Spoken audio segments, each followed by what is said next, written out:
Yeah, when I was very young, I played a little bit of clarinet and then trumpet. So I always thought in terms of horn licks when I found the harmonica, and it suited me fine, and it was my constant companion. Through all the trials and tribulations of my life, there was always a harp in there to play out. Anyway, this one's a favorite of mine, especially during the holidays. Written by a trumpet player, Louis Armstrong.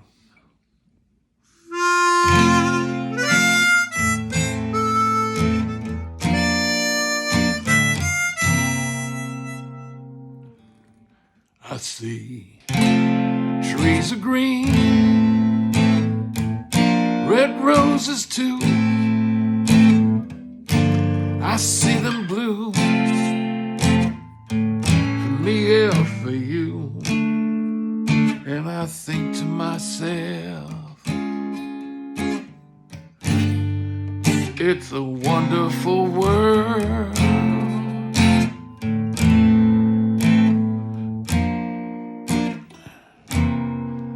I see skies are blue, clouds are white, bright blessed day,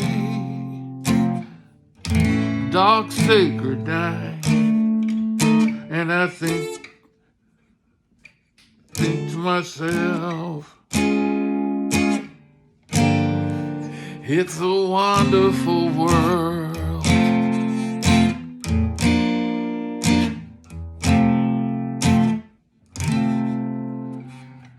Colors of the rainbow are so pretty in the sky. On every face of all the people going by. And I see friends shaking hands, saying, how do you do? What they're really saying is, I love you.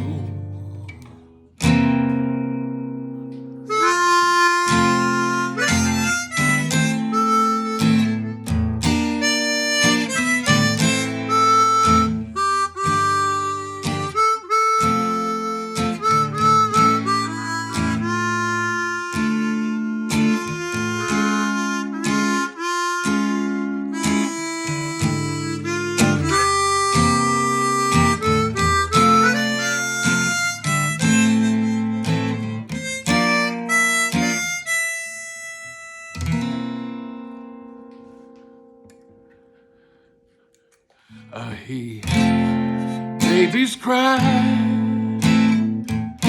I watch them grow. They'll learn much more than I'll ever know. And I think to myself, it's a wonderful world.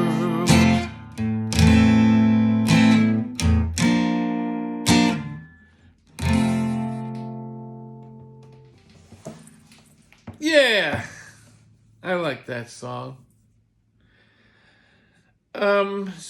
Sorry about the little mishap in the middle there, but hell, it's a live act. What I really wanted to talk about is what's still wonderful about the world. I'm a pretty outspoken critic of retrofitting our urban mistakes. I mean, we're talking about spending trillions, if not many billions of dollars, retrofitting existing structures that were never thought when were built when energy was never a problem. And now it is. And if we want to put people in places to live, why not create new places, which is what I want to do. We've got so much great new technology that makes much more sense if we build it from the start with energy conservation in mind. And my idea is that on a seasonal basis, we have an array of utility-grade PVC pipe that we use to suck the surface water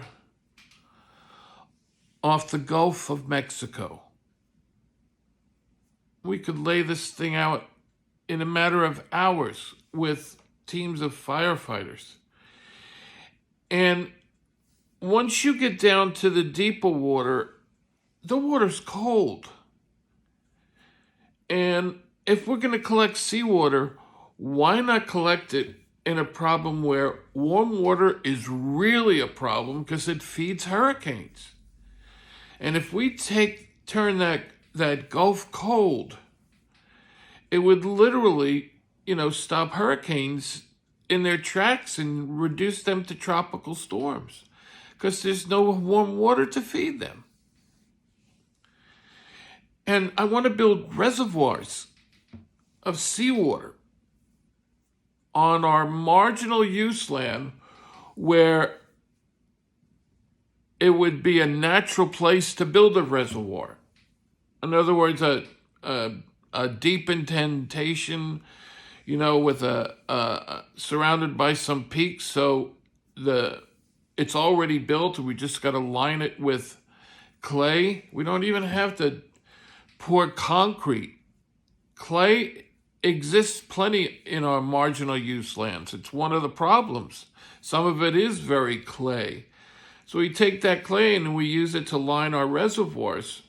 It's just labor intensive. And we have a lot of immigrants that want to work in this country. So first we start with building reservoirs. And then we have seawater that will leach out some of its salt, not all, but that brackish water that has leached most of the heavy salt out of it, we convert to hydrogen. And so the next thing we build is an industrial hub, a manufacturing plant that runs on hydrogen. And we use the hydrogen in fuel cells. Fuel cells those that are being used by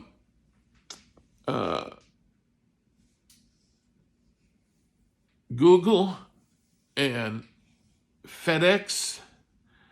And what they do is see those fuel cells that are 80% efficient compared to a generator that's 20% efficient or less.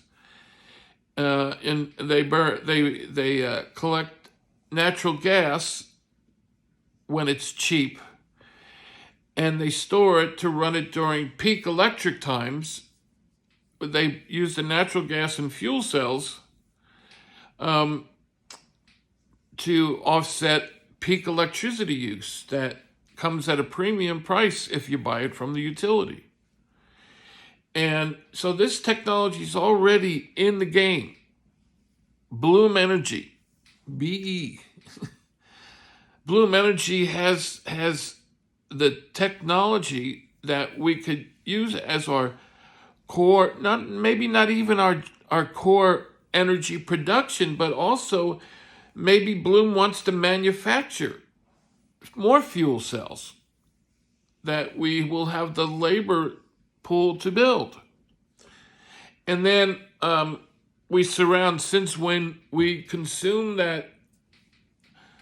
the hydrogen in fuel cells that we produce in a photoelectrolyte process, whatever happens to be the state of the art, because the breakthroughs are coming fast and furious. That water splits much easier when it's moving rapidly, when it's in a state of a gas instead of a liquid. So Bloom's learning to use electrolysis with water vapor. And in Australia, they're talking about sonic technology to expedite the electrolyte process, to split water into hydrogen. Because once we have the hydrogen, we run it through a fuel cell, the byproduct, because what a fuel cell does is it combines hydrogen and oxygen, but instead of burning it like we do when we burn gasoline, it combines them electrically and produces electricity. Because it's an exothermic reaction. It took an endothermic reaction. It required energy to separate the hydrogen and the oxygen in water. So to recombine them releases the energy it took to break them apart in the first place. And we collect that in a fuel cell as electricity to run our robotic factories, and whatever we may be producing. Maybe we're producing cell phones, whatever the manufactured product or products are that we produce with these fuel cells. Now, since the byproduct is pure water, we surround agriculture. We surround this industrial hub, this energy production hub, this pollution-free energy hub with agriculture. Maybe not enough to go to market with, but enough to supply the residents who are going to be living locally, because we surround agriculture now with parks and recreation and orchards, and then we surround that area with high-density rammed earth housing. And what I think is unique about my plan is that currently this marginal use land, the government has 450 million acres of land.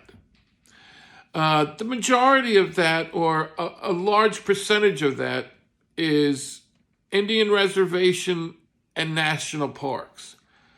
But a much greater component of that is marginal use land. It has no water, so it can't do anything with it. So what they do is they lease it out to companies like Peabody for a few dollars an acre, because it might, have coal or uranium or maybe even gold. But that's what, the government's doing with that marginal use land. So the current value is a few dollars an acre.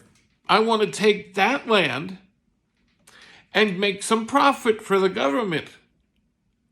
Huge profit, because now I'm going to convert it to industrial land, agricultural land, and residential land. And with the planned population density before we build another type community. And all this would be on a grid with a monorail type system that's in circles and radials, so you can get anywhere in the city with one change of cars, because it's built in the round. And rammed earth is really cool. Literally, if you're going to live in the desert, rammed earth is where it's at. It's like adobe bricks, that the natives would build. But it's a much faster process when you're ramming the earth in place and making like bricks, your layers. And now I've seen, computers that will build houses with, but what's beautiful about rammed earth is that you're building out of what's already there, and you're only adding 30% Portland cement. So what once was the government's marginal use land, worth a few dollars an acre, is now industrial land, agricultural land, residential land, and outside of this hub, there's, private residence development. As people don't want to live in high density, they want to live in, and there's some wonderful sidebars to this kind of evolution. We can make this they always complain, oh, they're going to take away our guns. I don't want to take away anybody's guns. Fight amongst yourselves. We're going to live in a place that has no guns, that has enough food and energy. And beyond that is what you create. If you want to live in build a custom abode somewhere, built into the earth, which is really cool. I always wanted to live in a berm house, that where the north side is buried in the earth and the south side collects a lot of solar energy, so it keeps the house warm in the winter and cool in the summer. That's a house I would like to have with a good view, Yeah. We need to change. 80% of our population today lives on 3% of our land. It's ridiculous. We have such a bountiful resource with all the land in this country. Some small countries look at us with total envy that we have all this land. And sure, there's a missing component, but we've evolved. We can turn seawater into pure water. We can desalinate, and we can really disassociate water into hydrogen and oxygen, because when we recombine it, we have pure water. That's what TAWA is about. TAWA is my foundation toward a working America, TAWA. It's a new direction toward a working America. It's an educational 501c3, and I'm ready to give it with both my oars in the water. I can deal with my disability. I'm in a wheelchair, but I'm not broken. I'm just on wheels. TAWA is a 501c3. I need to re-establish it because during the Trump administration, I gave up on it. And I spent a lot of time trying to get my legs back. But I've gotten used to the wheelchair. I am a part of a huge minority of people with disabilities, because they throw everything in that box. Oh, you can't see? Oh, you're in the disability. Oh, you can't walk? Oh, you're in with a disability. Oh, you lost a hand? Oh, you're in with a disability.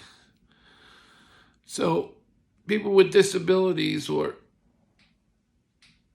and for some people, they were born with the oxygen cut off, and it gave them a mental challenge because their brain was starved for oxygen.